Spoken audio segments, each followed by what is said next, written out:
주식 투자는 투자의 방법들 중에서 위험성이 가장 클 정도고 단기 변동성 또한 가장 심합니다.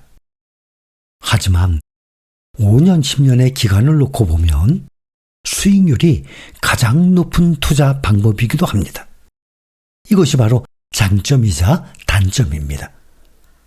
10년이랑 20년을 놓고 보면 주식 투자를 한 덕분에 더욱 큰 부자가 될 확률은 가장 높아집니다. 그런데 반면에 현금 안정성이 가장 높죠. 변함이 없습니다.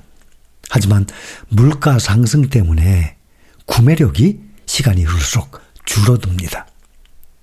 짧게 몇 년만 놓고 보면 이 구매력 약화는 거의 느끼지 못하겠지만 10년, 20년 더 나아가서 그 이상을 놓고 보면 구매력 약화는 현금 보유 시에 가장 큰 문제가 됩니다. 확실하게 문제가 됩니다. 몇십 년 전에 모든 물가를 생각해 본다면 답은 나옵니다. 주식 투자는 현금보다 훨씬 크지만 그 대가로 부를 쌓을 잠재력도 또 훨씬 큽니다. 현금은 변동성이 없어요. 그 대가로 구매력이 서서히 줄어듭니다. 즉 화폐 가치가 시간이 흐를수록 떨어집니다. 변동성, 이게 문제예요. 그래서 결론은 각자의 성향에 따라서 결정할 문제입니다. 길게 보면 큰 수익을 얻을 수 있겠지만 그 과정의 변동성을 견디지 못하겠다면 주식 투자뿐만이 아니라 투자 자체를 포기하고 나중에 화폐 가치가 떨어지더라도 현금을 보유하든가 아니면 변동성을 감당할 마음의 준비를 재산을 더욱 크게 불리기 위해서 주식 투자에 나서든가 각자가 판단하고 결정할 문제예요. 그래서 우리는 주식 투자의 장점과 필요성을 느끼고 현재 함께 투자의 길로 들어선 사람들입니다. 주식 투자 높은 수익 가능성이 큽니다. 장기적으로는 예금, 채권, 금, 부동산을 비롯한 어떤 투자보다 높은 수익률을 기대할 수 있습니다. 특히 우리는 우량 기업, 성장주들의 집합체인 ETF에 투자 중이라서 개별 종목에 투자할 때보다 더욱 안전합니다. 또 유동성이 높죠. 투자의 양대산 맥이에요. 부동산에 비해서 주식은 시장 거래가 자유롭고 현금화가 아주 쉽습니다.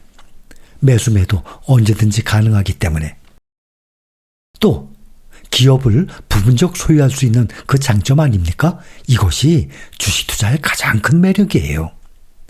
그 좋은 세계적인 사업체를 내가 부분적 소유할 수 있다는 거, 그게 주식 투자의 가장 큰 장점입니다. 주식을 통해서 대기업의 지분 일부를 소유하게 되고 또 일부 배당금을 또 받을 수도 있어요. 만약에 S&P 500과 나스닥 100 ETF에 반반씩 투자를 한다라고 가정을 한다면 연 1% 전후의 배당률을 또 얻을 수 있어요. 은행에 저축하면 한 3% 이자 생각을 한다면 주식에 S&P 500, 나스닥 100 반반씩 투자하는데 1% 전후의 배당금, 이자 나와요. 현재 뱅가드 S&P 500 V55 기준으로 SPY도 마찬가지예요. 배당 수익률 약 1.3% 정도 나옵니다. 다들 잘 아시다시피 V55는 S&P 500 지수를 추종하는 ETF예요. 미국 대형 우량주의 500개 기업의 분산 투자입니다. 이거 얼마나 든든합니까? 미국의 대형 500개 기업의 분산 투자예요. S&P 500 지수에 투자를 하게 되면 미국 시장 전체 약 80% 이상의 투자하는 효과가 있어요. 미국을 대표하는 500개 대형 우량 기업으로 구성된 지수입니다. 이 지수에 투자하면 단일 종목에 의존하지 않고 다양한 산업군에 자동 분산 투자하는 효과를 얻을 수 있어요. 개별 종목을 분석하고 선택하는 그런 수고 없죠. 또 지수 하나만 사면 시장 전체에 투자하는 효과가 있죠. 그리고 개별 종목은 시장 전체에 투자를 하는 ETF에 비해서 주식 투자의 단점인 이 주가의 변동성이 크기 때문에 특히 개인 투자자들에게는 위험성이 높습니다. 가까운 예로 1년에 4번 분기별로 실적 발표하죠. 시장이 예상치에 미달할 때는 10몇 %, 20몇 %씩 하루에 막 떨어져요. 그러나 ETF는 하루에 10%, 20%씩 떨어지지가 않습니다. 그러니까 변동성이 개별 종목에 비해서는 훨씬 덜하죠. 또 하나 중요한 것은 S&P 500 지수 추정하는 VOO, SPY, IVV 운용 수수료가 아주 낮다는 겁니다. 0.03%. 그래서 장기적으로 보면 장기 투자자에게는 복리 수익에 큰 차이를 만들 수 있어요. 그리고 이 유동성 정말 높습니다. 시가총액이 무려 지금 800조가 넘어가요. 특히 SPY를 올해 넘어섰죠. VOO가. 그 이후에 시가총액이 눈에 보일 정도로 막 불어나고 있어요. 그러니까 많은 돈이 지금 VOO에 몰리고 있다는 겁니다. 무려 800조가 넘어가는 우리나라의 삼성전자 시가총액의 거의 3배에 가까운 세계 최대 ETF로 거래량이 많고 시장에서 널리 거래가 되기 때문에 정말 매수매도 정말 용이합니다. 또 가격 당연히 투명하죠. 장기 투자자, 초보 투자자, 안정적 성장을 원하는 사람들에게 아주 적합한 투자 방법입니다. 단기 차익보다 복리 효과를 기대하면서 꾸준히 투자할 때 가장 효과적인 것입니다. 주식 투자를 하되 심한 변동성보다는 좀 더 안정성을 원하는 투자자들에게 가장 적합한 투자가 바로 S&P 500 지수에 투자를 하는 거예요. 이번에는 나스닥 100 QQQ 배당률이 약 0.6% 정도 돼요.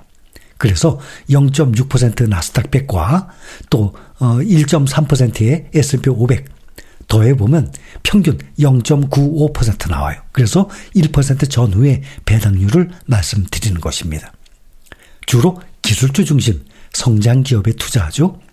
배당 수익률은 낮죠. 대신 자본 이득을 통한 수익을 기대하는 투자자에게 더 적합합니다. QQQ는 나스닥 100은 장기적으로 S&P 500보다 더 높은 수익률을 기록하고 있습니다.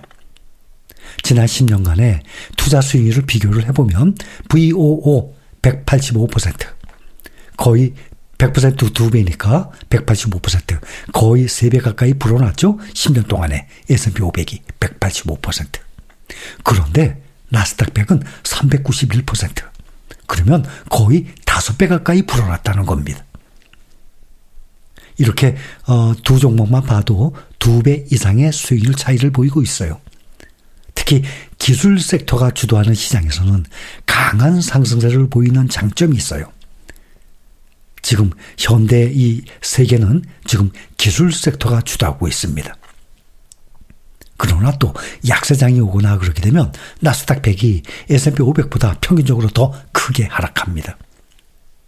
기술주에 편중이 되어서 S&P 500보다 변동성이 큽니다. 나스닥 100의 약 50% 이상이 기술 섹터로 구성되어 있어요.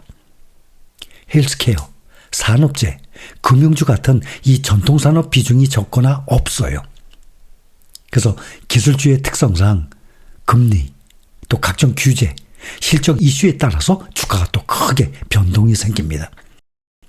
예를 들어서 금리 인상기에는 성장주의 가치가 또 급락을 할 수도 있습니다. 그래서 수익 잠재력은 나스닥 100이 높아요. S&P 500은 좀 안정적이죠. 변동성 S&P 500보다 나스닥이 변동성이 더 크죠. 배당은 분기별로 연 4회 지급을 하고 있습니다. 그래서 투자 성향에 따라서 사람마다 생각하고 판단하는 것이 다 다를 것입니다. 각자 본인의 결정에 따르는 것입니다.